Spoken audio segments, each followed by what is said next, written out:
Hi everyone, my name is Payana and welcome to my video.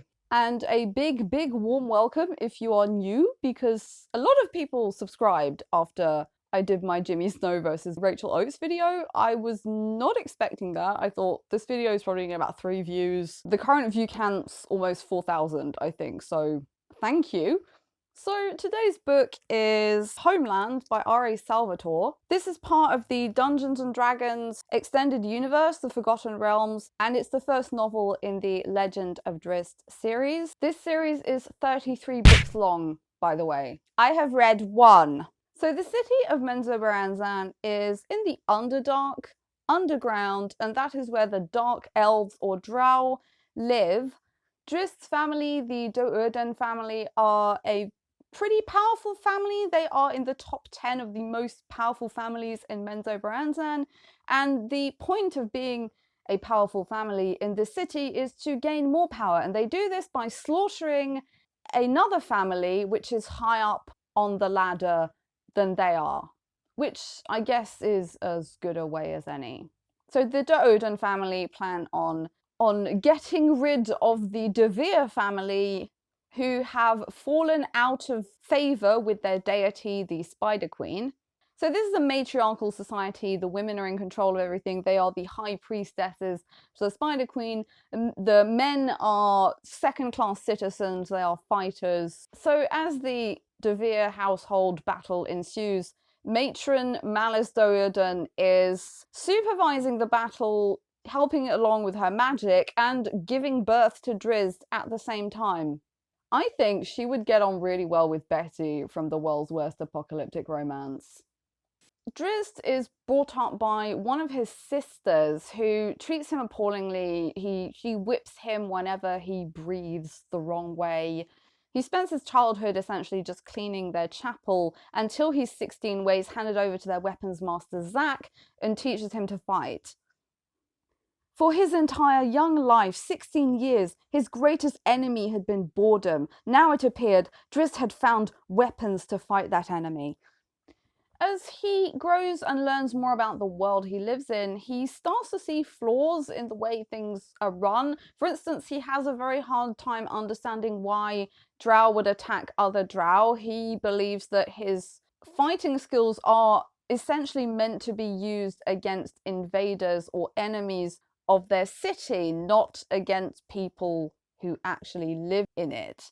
He has this very strong moral compass and a very acute sense of justice, and he's very shocked to find that one of his own brothers was murdered by his other brother. To him, this just doesn't make sense, and he can't wrap his mind around it. At 18, he's sent to the fighting academy where he learns to perfect his fighting skills. He also gets instilled with the propaganda that every issue and problem, everything that's wrong basically with the Drow's world, is because of the elves of the surface, that they sent them and forced them to live in this horrible world, but they have been looked after by the Spider Queen and made the most of it. At the academy, he also finds out the hard way that he can't trust any of his fellow students. He is the best fighter, but he becomes a victim of his own naivety and innocence, because even though he is way better than everyone else, he is still tricked by other students who have this backstabbing mentality instilled in them.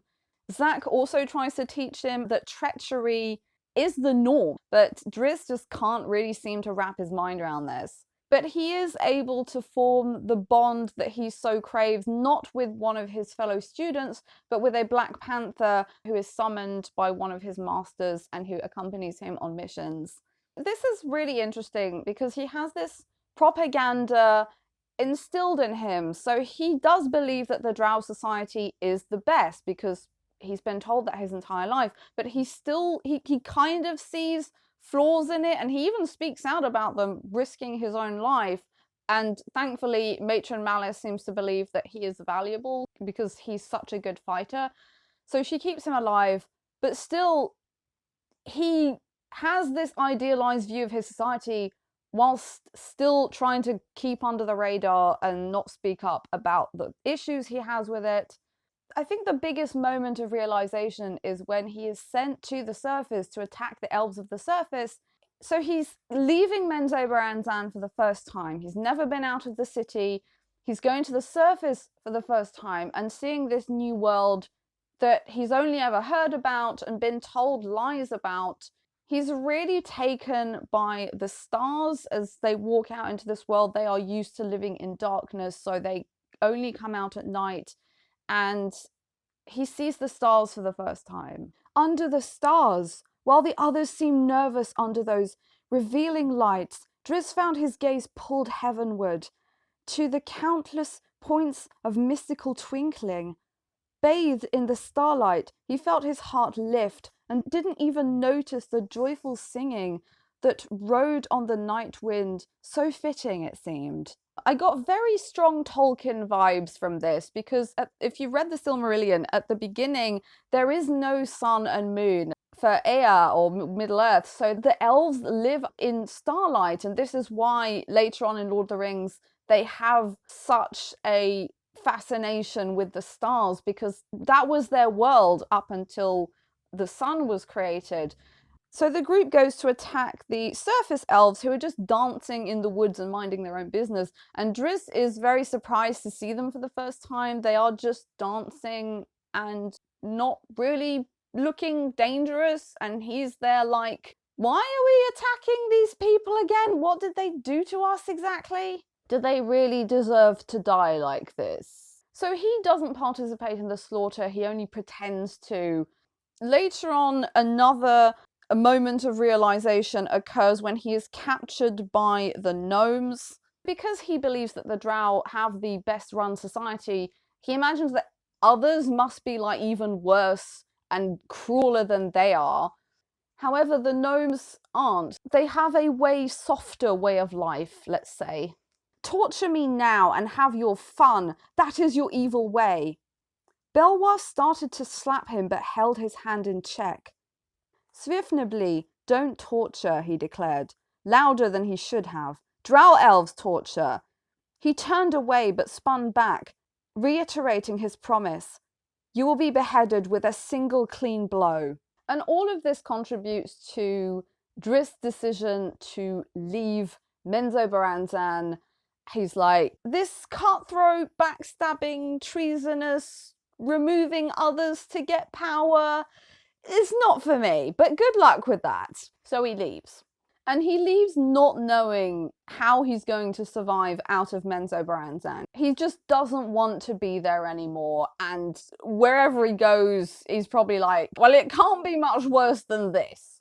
Especially after learning that Zach had pretty much the same ideology that he did, but Zach basically spent his life keeping his head down, trying to survive, so he participated in the slaughter, in the bringing down of the De Vere family, murdering innocent people, because he had to in order to stay alive. Drizzt has someone that he can relate to, but also to compare himself to. Do I want to spend my life the same way as this person?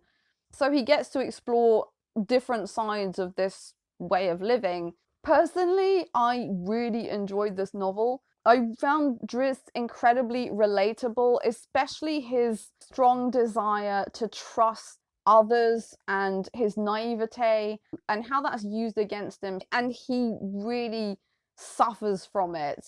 That has happened to me a lot, and it's something I've had a hard job unlearning. Like, whenever I meet someone new, I'm like, oh, I just want to trust you completely, and usually it doesn't end well. I especially like the fact that he doesn't become bitter. It's just, I'm gonna leave and sort yourselves out without me. He still has a positive outlook. He still has hope, because he doesn't know what's going to happen to him. He doesn't know what's outside of Menzoberranzan or how he's going to deal with it. He could die. But what the hell? Let's try something different. He doesn't want to pretend. He doesn't want to be Zach, basically, and have to pretend to be an evil, sadistic killer in order to stay alive. And Salvatore's writing is really, really clever. He really did try and think of different scenarios of characters with similar outlooks evolving in this world and how they would deal with it. So you've got Zach, who just put his head down, and then we also kind of get a hint that his sister might be this way as well, but she tried to kind of force herself to say, the only way I can work in this world is to become a priestess for the Spider Queen, like every other woman. So she, I think, tries to persuade herself that she has to believe this, and this is the only way. And despite him having been fed the propaganda, the lies, being brainwashed all his life, he still has this very strong sense of justice. He still has a very strong moral compass. He's still able to take a step back and say, this is wrong, and question what he's being told. And oh my god, the fight scenes. The fight scenes are so good. They are just so good. I really love fight scenes in novels because they are ridiculously hard to do. It seems something that is very hard to get right, and at least make it exciting. And whenever there's a fight scene, I was kind of like this, sitting on the edge of my seat. So exciting, so well written. Salvatore did a brilliant job, and I really regret not reading this sooner, because this has been going on for 30 years now, more than 30 years. I think it started in 1990, so 31 years this series has been going, and I've got some catching up to do. So that's it for this video. That was Homeland by R.A. Salvatore. I hope you enjoyed this. Do tell me what you think if you read this book. Thank you so much for watching. Please like, share, comment, and subscribe, and I'll see you all next time. Bye-bye.